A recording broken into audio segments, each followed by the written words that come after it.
this is not what it looks like. David is an old friend. Doesn't look that old to me. And before you ask, he slept on the floor. Yeah, I've got the shag marks on my face to prove it. I also have... David, he's only staying the one night. What? Wait a second.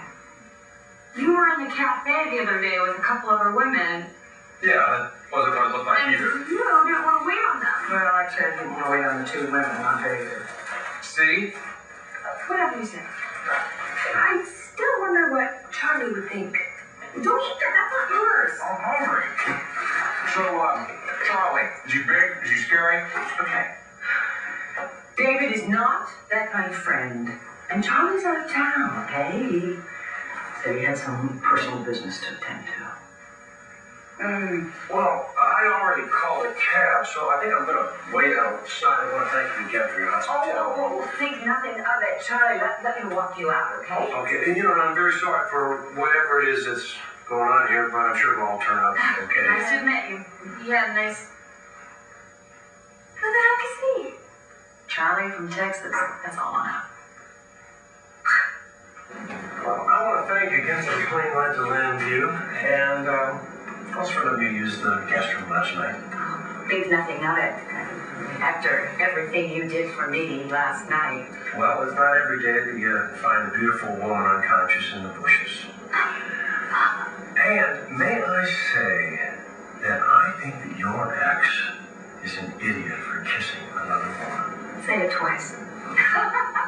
You know where to find me if you need me. Yes, indeed, I do. Take care, Dory. No, not so fast. That friend you're looking for, I wrote down his name and address for you. He owns a vineyard. I'm not getting into another argument with the two of you about Jared. We tried it at the ranch and you saw the entertainers. Has it occurred to you that Jared has turned his terms on his number one enemy in the family and now his problems are gone? I'm not stupid. No one is saying that you are. I told you. I saw a different side of Jared when we were in Texas. Now, what side would that be? Would that be the mouth-to-mouth side? Or... Natalie, you have to admit that you haven't been thinking clearly since you got the hots for Jared. How could I be more clear when I say I'm not going to talk to you about this? Well, would you like to talk to Dad about this? Because I wonder how he would feel about the fact that you're hooking up with Jared. Don't really care.